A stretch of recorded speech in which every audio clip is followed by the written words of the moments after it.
राधे राधे दोस्तों। मैं अच्छा हूँ। मैं आशा करता हूँ आप भी अच्छे होंगे। भीष्म की कहानी चल रही थी दोस्तों। गंगा पुत्र भीष्म गंगा और शांतनु की संतान थे।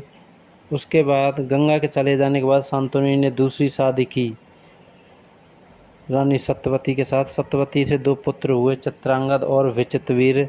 चित्रांगद की मौत के बाद विचित्रवीर्य शासन पर बैठते हैं, लेकिन वो उम्र में छोटे होने के कारण भीष्म को शासन चलाना पड़ता है।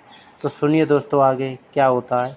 सत्यवती के पुत्र चित्रांगद बड़े ही वीर परंतु स्वेच्छाधारी थे। एक बार किसी गंधर्व के साथ युद्ध हुआ, उसमें वह मारे गए। उनके कोई पुत्र ना था, इसलिए उनके छोटे भाई विचित्रवीर्य हस्तिनापुर की राजगद्दी पर बैठे। विचित्रवीर्य की आयु उस समय बहुत छोटी थी, इस कारण उनके बालिग होने तक राजकाज भीष्म को ही संभालना पड़ा। जब विचित्रवीर्य विवाह के योग्य हुए तो भीष्म को उनके विवाह की चिंता हुई। उन्हें खबर लगी कि काशीराज की कन्याओं का स्वयंवर होने वाला है। यह जानकर भीष्म बड़े खुश हुए और स्वयंवर में सम्मिलित होने के लिए काशी रवाना हो गए। देश विदेश के अनेक राजकुमार उस स्वयंवर में भाग लेने के लिए आए थे। राजपुत्रियों को पाने के लिए आपस में बड़ी प्रतिस्पर्धा थी। क्षत्रियों में भीष्म की प्रतिज्ञा की प्रतिष्ठा अद्वितीय थी। उनके महान त्याग और भीषण प्रतिज्ञा का हाल सब जानते थे। इसलिए जब वह स्वयंवर मंडप में प्रविष्ट हुए तो राजकुमारों ने सोचा कि वह सिर्फ स्वयंवर देखने के लिए आए होंगे, परंतु जब स्वयंवर में सम्मिलित होने वालों में भीष्म ने भी अपना नाम दिया तो अन्य कुमारों को निराश होना पड़ा। उनको क्या पता था कि दृढ़व्रती भीष्म अपने लिए नहीं वरन अपने भाई के लिए स्वयंवर में सम्मिलित हुए हैं। सभा में खलबली मच गई। चारों ओर से भीष्म पर फब्तियाँ कसी जाने लगीं। माना कि भरतवंशी भीष्म बड़े बुद्धिमान और विद्वान हैं। स्वयंवर से इन्हें क्या मतलब, इनके प्रण का क्या हुआ। जीवन भर ब्रह्मचारी रहने की इन्होंने जो प्रतिज्ञा की थी, क्या वह झूठी थी। इस भांति सब राजकुमारों ने भीष्म की हंसी उड़ाई। यहाँ तक कि काशीराज की कन्याओं ने भी भीष्म की तरफ से दृष्टि फेर ली और उनकी अवहेलना सी करके आगे की ओर चल दी। भीष्म इस अवहेलना को सह न सके। उन्होंने सभी राजकुमारों को हराकर तीनों राजकन्याओं को बलपूर्वक रथ पर बैठा लिया और हस्तिनापुर को ओर चल दिए। सौभ देश का राजा साल्व बड़ा वीर था। काशीराज की सबसे बड़ी कन्या अम्बा उस पर अनुरक्त थी और उसको मनी मन अपना पति मान चुकी थी। साल्व ने भीष्म के रथ का पीछा किया और उसको रोकने का प्रयत्न किया। इस पर भीष्म और साल्व के बीच घोर युद्ध छिड़ गया। भीष्म ने उसे हरा दिया, किंतु काशीराज की कन्याओं की प्रार्थना पर उसे जीवित छोड़ दिया। भीष्म काशीराज की कन्याओं को लेकर हस्तिनापुर पहुँचे।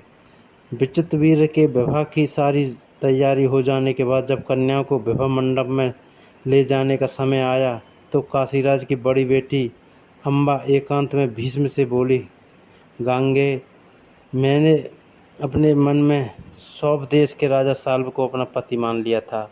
इसी बीच आप मुझे बलपूर्वक यहाँ ले आए। मेरे मन की बात जानने के बाद आप मेरे बारे में अब जो उचित समझे करें।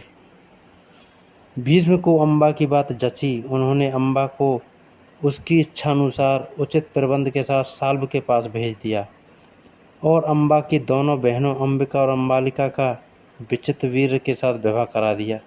अम्बा अपने मनोनीत वर सौभराज साल्व के पास गई और सारा वृत्तांत कह सुनाया। उसने कहा, राजन, मैं आपको ही अपना पति मान चुकी हूँ। मेरे अनुरोध से भीष्म ने मुझे आपके पास भेजा है। आप मुझे अपनी पत्नी स्वीकार कर लें। पर साल्व न माना। उसने अम्बा से कहा, सारे राजकुमारों के सामने भीष्म ने मुझे युद्ध में पराजित किया और तुम्हें बलपूर्वक हरण करके ले गए। इतने बड़े अपमान के बाद मैं तुम्हें कैसे स्वीकार कर सकता हूँ। तुम्हारे लिए अब उचित यही है कि तुम भीष्म के पास जाओ और उनकी सलाह के मुताबिक ही काम करो। बेचारी अम्बा हस्तिनापुर लौट आई और भीष्म को सारा हाल कह सुनाया। उन्होंने विचित्रवीर्य से कहा, वत्स, राजा साल्व अम्बा को स्वीकार नहीं करता। इससे विदित होता है कि उसकी इच्छा अम्बा को पत्नी बनाने की नहीं थी। अब उसके साथ तुम्हारा ब्याह करने में कोई आपत्ति नहीं रही है। पर विचित्रवीर्य अम्बा के साथ ब्याह करने को राजी ना हुए। बेचारी अम्बा ना इधर की रही ना उधर की, कोई और रास्ता ना देख वह भीष्म से बोली, गांगे मैं तो दोनों ओर से ही गई, मेरा कोई भी सहारा ना रहा, आप ही मुझे हर लाए थे, अतः अब आपका यह कर्तव्य है कि आप मेरे साथ ब्याह कर लें। भीष्म ने उसकी बात ध्यान से सुनी और अपनी प्रतिज्ञा की याद दिलाकर बोले, अपनी प्रतिज्ञा तो मैं तोड़ नहीं सकता। उन्होंने अम्बा की परिस्थिति समझकर विचित्रवीर्य से दोबारा आग्रह किया, पर वह न माना। भीष्म ने अम्बा को फिर समझाया और कहा कि स्वराज साल्व के ही पास जाओ और एक बार फिर प्रार्थना करो।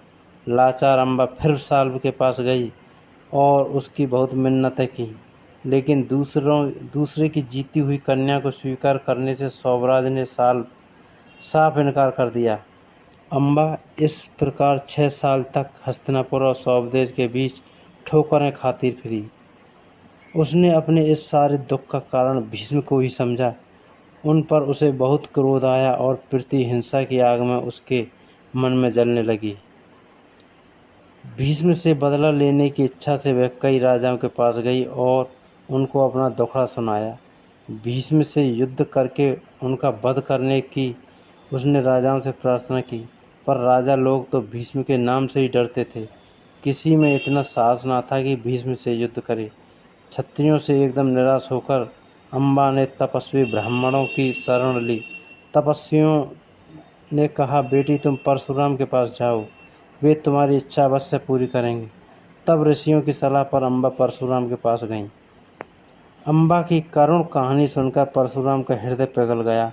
उन्होंने दयाद्र स्वर में कहा, काशीराज कन्ये, तुम मुझसे क्या चाहती हो? अम्बा ने कहा, ब्राह्मण वीर, मेरी प्रार्थना केवल यही है कि आप भीष्म से युद्ध करें। मैं आपसे भीष्म के वध की भीख मांगती हूँ। परशुराम को अम्बा की प्रार्थना पसंद आई। बड़े उत्साह के साथ वह भीष्म के पास गए और उन्होंने युद्ध के लिए ललकारा। दोनों कुशल योद्धा थे और धनुष विद्या के जानकार भी। दोनों ही जितेंद्रिय और ब्रह्मचारी थे। समान योद्धाओं की टक्कर थी।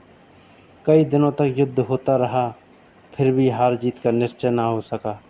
अंत में परशुराम ने हार मान ली और उन्होंने अम्बा से कहा, जो कुछ मेरे बस में था कर चुका, अब तुम्हारे लिए यही उचित है कि तुम भीष्म की शरण लो। पर अम्बा ऐसी बातों से कब विचलित होने वाली थी। उसने वन में जाकर फिर तपस्या शुरू की और तपोबल से स्त्री रूप छोड़कर पुरुष बन गई और उसने अपना नाम शिखंडी रख लिया। जब कौरवों और पांडवों के बीच कुरुक्षेत्र के मैदान में युद्ध हुआ तो भीष्म के विरुद्ध लड़ते समय शिखंडी रथ के आगे बैठा था और अर्जुन ठीक उसके पीछे। ज्ञानी भीष्म को यह बात मालूम थी कि अम्बा ही शिखंडी का रूप धारण किए हुए है, इसलिए उन्होंने उस पर बाण चलाना अपनी वीरोचित प्रतिष्ठा के विरुद्ध समझा। शिखंडी को आगे करके अर्जुन ने भीष्म पितामह पर हमला किया और अंत में उन पर विजय प्राप्त की। तब भीष्म आहत होकर पृथ्वी पर गिरे, तब जाकर अम्बा का क्रोध शांत हुआ। तो दोस्तों, ये थी भीष्म की कहानी। अगर आपको पसंद आई हो, लाइक शेयर और सब्सक्राइब करें। राधे राधे दोस्तों।